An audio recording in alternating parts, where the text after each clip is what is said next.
Yeah, a bunch of new faces this year on the women's side in CAA basketball. Ed Swanson, one of them, taking over the head coaching job at William and Mary.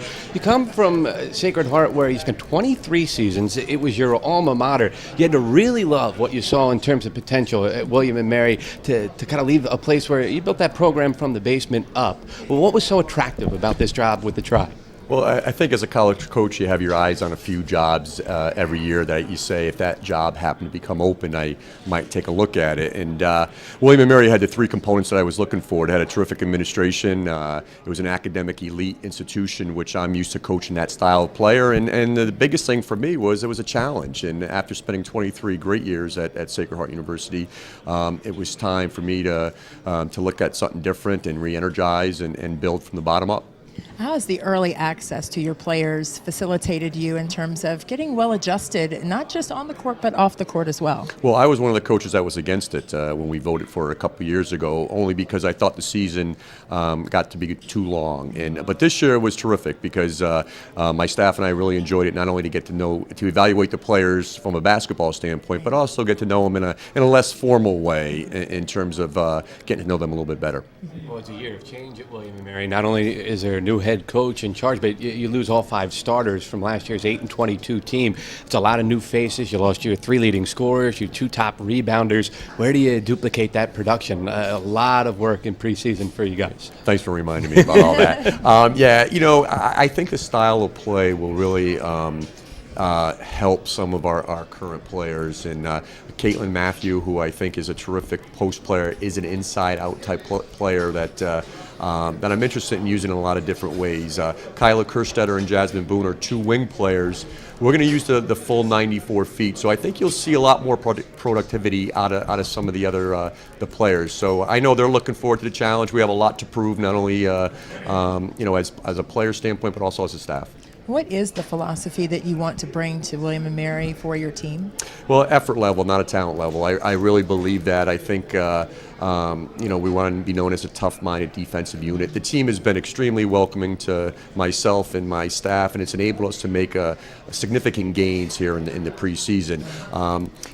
I hope and I believe that we'll be a much different team in February and March than we are here in October and November. A year ago, minutes were very evenly distributed. Nobody averaged more than 25 per game. None of your returners averaged more than 20 minutes per game. Do you plan on leaning on some individuals a little bit more playing time out on the floor this season? Well, the junior and senior class, I think, is going to be critical for us, and that's, I think, the one thing that the team is adjusted well to is the tempo of practice. We want to be fast and furious. We've got to be in great shape. That is one of our things that none of them have played, full-time minutes, except for maybe Jasmine Boone. So our scrimmages that are coming up in the near future are going to be a good tell in terms of where we are.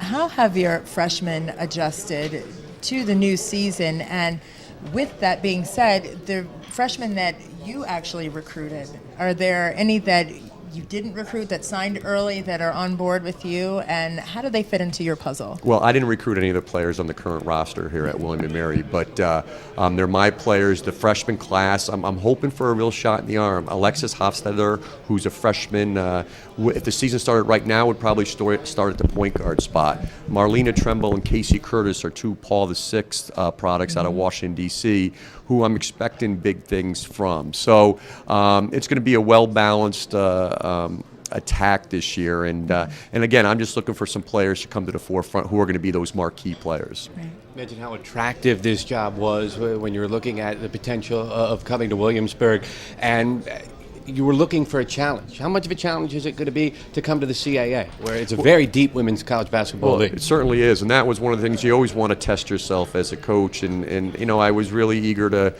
take this challenge. We were picked 7th, and that doesn't change our approach at all. And when you look at the top 3 teams from last year, Delaware, Drexel, and James Madison all have had terrific years and advanced in postseason play.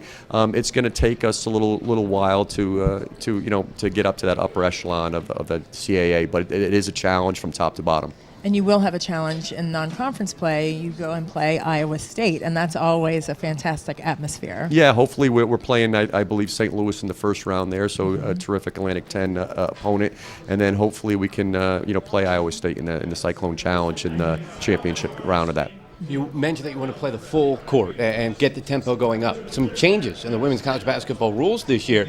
A 10-second violation comes into play. That could be something that helps you guys. Are you a big fan of that rule? I've been, to increase in making the game faster, I'm all for. And the 10-second account will hopefully us playing in 94 feet will be a little benefit to us, and hopefully the hand checking, and we run a motion style offense. So I'm a big believer in the freedom of movement, and so hopefully if the officials stick to the rules, and that hopefully will benefit the tribe this year. If there's one thing that you want to represent your program, one motto, one sentence, what would it be? Well, mental toughness. I think that's where we're really gearing towards. Our practices have been intense and fast and furious, and I really believe that's where it starts, in the locker room with chemistry and mental toughness. That's what I want to be known for. Well, we're happy to have you inside the league this year. Ed Swanson, newest head coach at the College of William & Mary. Good luck this year. Thank you so much.